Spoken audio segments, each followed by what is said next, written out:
Hi everyone. So I'm back with the third part of my surface and texture manipulation series. In this part, I'll be discussing with you about applique, patchwork, tassels and pom-poms. So let's get on with it.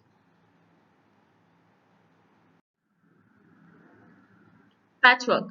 Patchwork or piecework is a form of needlework that involves sewing together pieces of fabric into a large design. The larger design is usually based on repeating patterns built up with different fabric shapes which can be of different colors. This technique is also called piecework. You can make stunning garments and accessories with patchwork fabric. Here you can see some examples of patchwork, how geometric shapes of fabrics have been cut and pieced together. They usually look beautiful if different color fabrics are put together. There can be millions of combination of shapes and sizes. They are used to make beautiful blankets, quilted blankets, and it's a very popular technique in English and Scottish traditional quilt making traditions. This is how small pieces of fabrics look like before they are sewn together and made into a beautiful design like this. This is a very meticulous technique. Each and every piece has to measure exactly the same in order to fit into a nicely made puzzle. If a certain 1 mm of difference is there in two pieces, it will start getting skewed. The design in the end will not look nice. You have to match the points, and like you can see there the points are matching here. Yellow is not doing too good, so I'll take a red. As you can see, these points are at 90 degrees, 45 degrees, 60 degrees, and they are uniformly all around the design. If the pieces don't match together, the design is not going to set and your patchwork is going to get ruined. Here you can see how beautifully pieces have been put together to create fish-like structure. This is one beautiful example of patchwork. Quilt made of patchwork. Here's a jacket, a quilted jacket made of patchwork. Applique. Applique is ornamental needlework in which pieces or patch or fabric in different shapes and patterns are sewn or stuck onto a larger piece to form a picture or pattern. It is commonly used as decoration, especially on garments. The technique is accomplished either by hand stitching or machine. Here you can see a patch of fabric has been sewn on a different fabric, that's a gray base fabric, and a blue printed fabric in a shape of a bird has been sewn on using a machine. So it has been secured by a machine stitch on the outsides, and some of it has been decorated with machine embroidery as well. Here it is a reverse applique.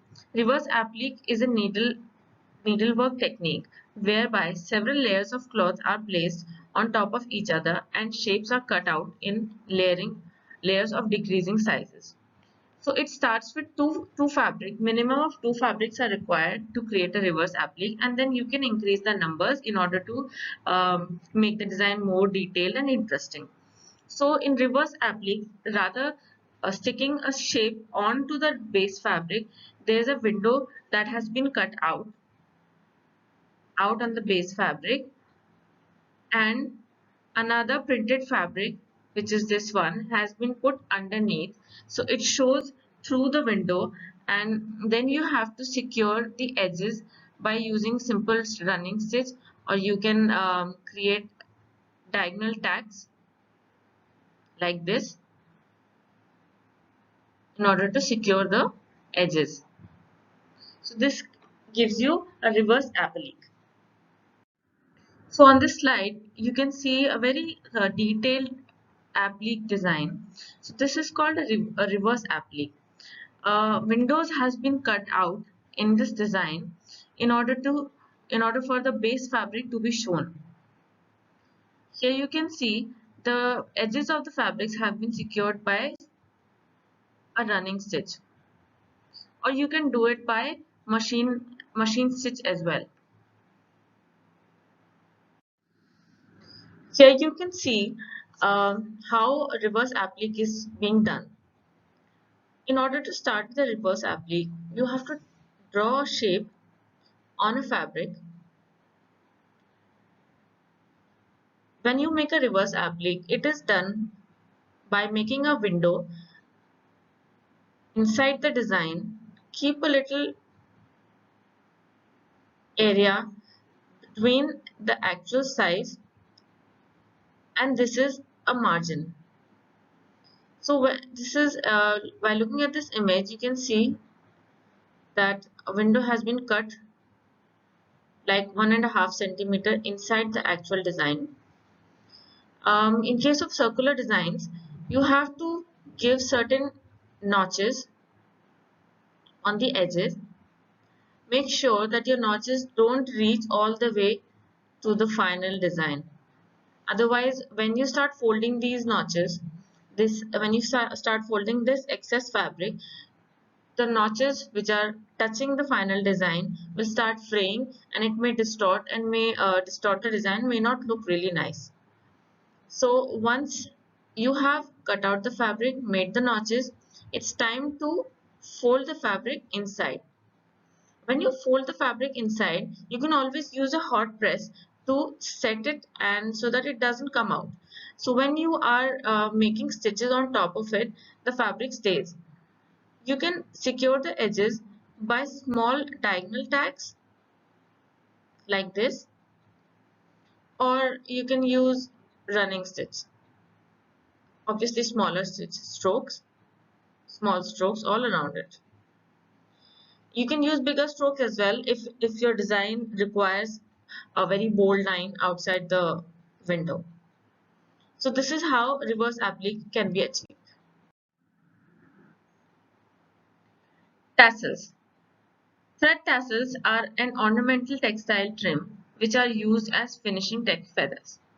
In fabric and clothing decoration, a basic tassel is made by a combination of silk or cotton threads with one cord on one end and dangling threads on the other. These fringes are extensively used in form of tassel earrings, tassel necklace, and tassel bracelets. Do-it-yourself tassel techniques brought variation in this basics latkan and tassels. Tassels are often attached along with bottom hem to a garment or curtains or over other hangings. Silk tassels are luxurious and more tailored. Here you can see examples of hangings. This is a common example of a latkan. How earrings have been made out of tassel. They're used on the slippers. This is a wall decoration. That you can see a necklace is here. It also can be used to enhance a garment. So tassels are really beautiful and really adds to a garment's appeal. Here is a step-by-step tutorial of how to make a tassel.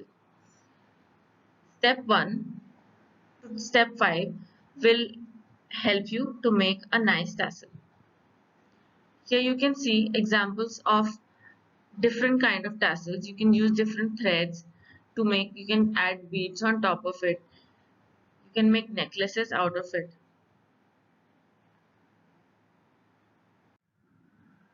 Pom-poms. What are soft and round and come in all the colors of the rainbow? Pom-poms, of course. They are some of the most fun art materials and are used all over. Pom-pom by definition is decorative ball or tuft of fibrous material. A pictorial guide of making a pom-pom is shown on the next slide. You can see how beautifully different colors of threads have been tufted together to make these pom-poms. Here is a guide to make a pom-pom. First you can see a thread has been wrapped around 3 fingers extensively, and they are then tied all along. Once you make a tie, you have to make it tighter in order to create this circular shape.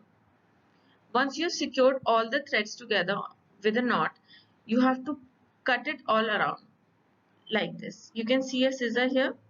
So you have to cut it all around the circle in order to free each and every thread. Later on, you have to trim it in order to create a nice fluffy ball. See how different variations of pom-poms have been shown in this slide. Multiple color obviously looks very nice, and traditionally you can use just one color as well depending on your design need. Here on this slide you can see how pom-poms can enhance anything from a shoe to a bag to slippers to a handbag to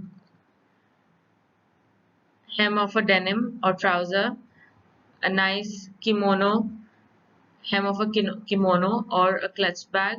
So it actually brings out a very peppiness and pops out colors. So it's a very happy kind of surface ornamentation that you can use.